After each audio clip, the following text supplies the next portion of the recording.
News at 4 begins now. Good afternoon, everyone. Thank you for joining us on KREM 2 News First at 4. I'm Tom Sherry. Welcome, everyone. I'm Whitney Ward. Well, we begin with some breaking news tonight. Gonzaga basketball season may be over, but that certainly doesn't mean that there isn't news surrounding the team tonight. Brenna Green is joining us live here in the newsroom with news about a longtime assistant who is now officially leaving the staff. Brenna.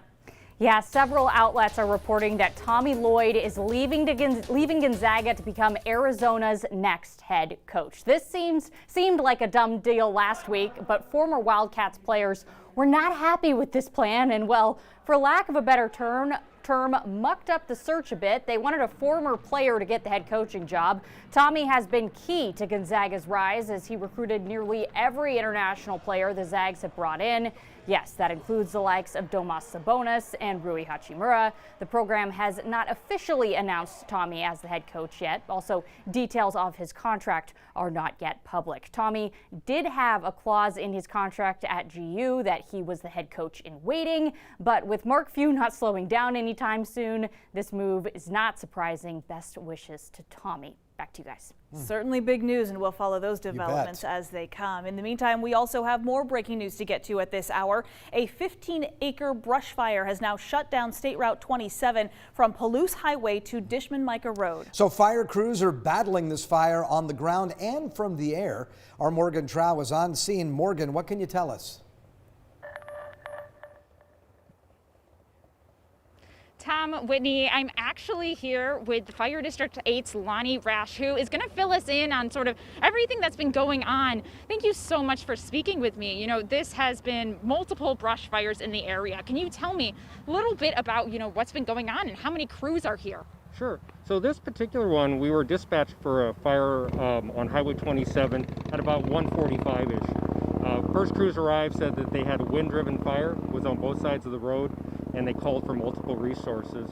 So with the wind that's out here, the relatively dry conditions for the time of year, we dispatched a second alarm and then a strike team of auto and mutual aid partners from around the county to get with this. So right now what we have is about 10 acres that did threaten some structures. None of those structures were lost, and no evacuations were actually called for because crews got on it pretty quickly. With the help of the fire district crews as well as DNR and their rotor, their helicopter. Yeah, so at this point, we're mostly contained for this part. The forward progress of the fire has been stopped. Well, that's awesome and really good news about, the threat being lessened to the structures. It is pretty early for us to be seeing fires. Do you think that, with this, lack of humidity and with the wind, that kind of pushed this to happen? Yeah, I certainly think there are some drier conditions. We didn't have some of the snow that caused that matting to occur. So the fine fuels are moving pretty rapidly. With this, the wind certainly pushes that more rapidly than we expected for this time of year. Yeah, and I know that last year there was a fire that was similar to this, a small fire, but still in this area around Gibbs Road.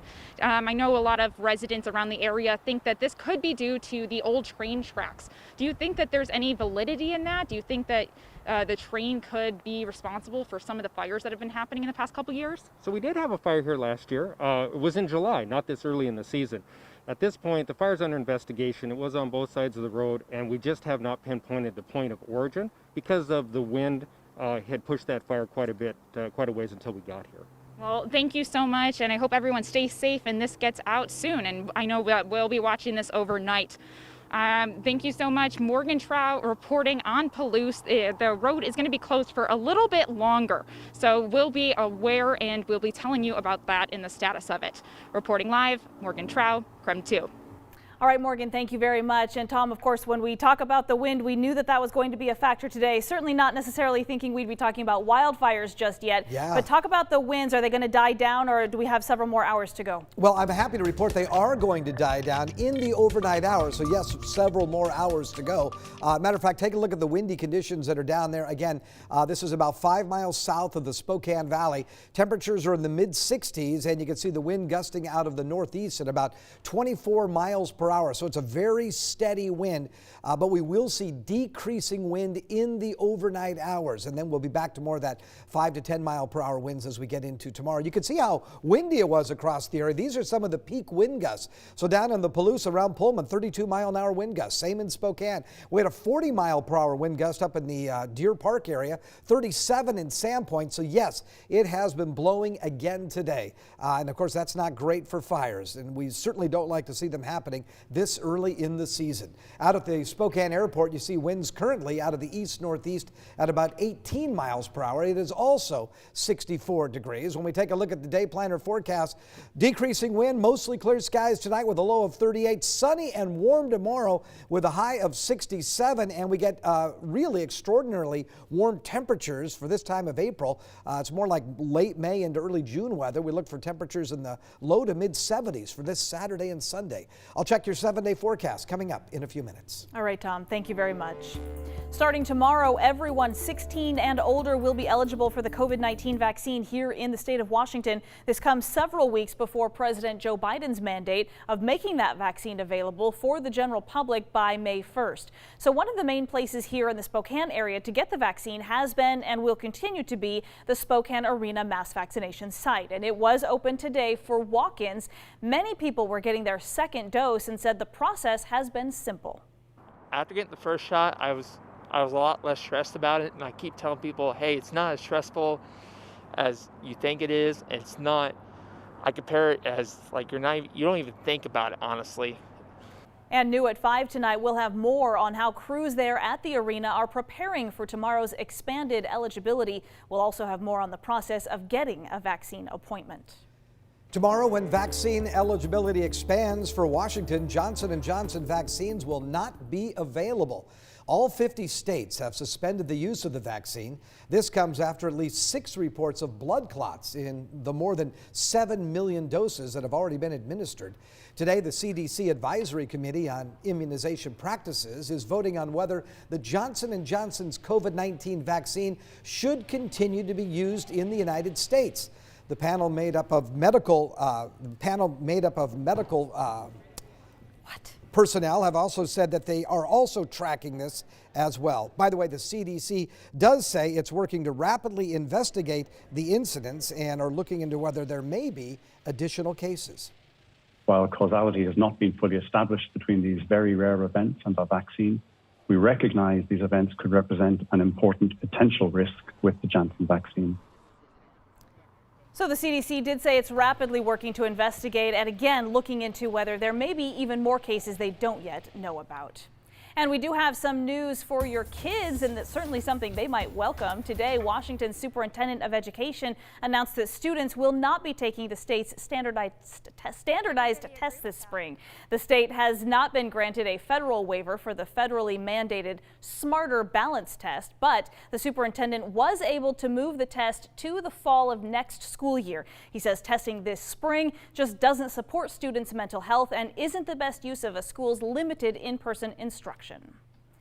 Also tonight, the Board of Spokane Public Schools will review the results from a massive survey asking people what they thought of a new proposal to build a downtown stadium instead of one at the Joe Albi site. Our Casey Decker has been following this story and joins us now with a breakdown of what we know so far. Hi, Casey. Well, hey, Whitney, this saga has been going on for years now, so let's start with a quick recap of the whole timeline. Now, in 2018, voters approved a huge $500 million bond. That includes $31 million to replace the decaying Joe Albi Stadium. That same election, Spokane City voters said in an advisory vote they'd prefer the new stadium to stay in the same location.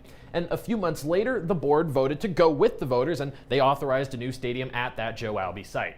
Now, the design phase for that project is currently complete, and contracts for construction are due to go out soon. But business groups who still want a downtown stadium came back with a new proposal to build next to the Spokane Arena, one with more details about parking and one that they say will save the district money. The board wanted more public input, so they held 2 virtual forums and launched the online survey. Now we're getting a look at the results of this survey. More than 7,700 people weighed in, and you can see here More than 5,000 of them in some way expressed support for the new downtown proposal. That echoes what we saw in those virtual forums as well, where nearly every speaker was pro-downtown. Now, a lot of folks like the central location, and they feel it would be better for accessibility and for the economy. Still, there are plenty of people who want the project to remain in Northwest Spokane. Common arguments for that: the advisory vote, parking concerns, and the effect the stadium could have on the nearby Spokane Civic Theater. The stadium itself is open air, and as anyone living near Joe Albee would attest, you can hear an open air stadium because it's, well, open. Somehow, no one appears to be talking about this. The cost for Spokane Civic Theater to sound insulate the building will be astronomical.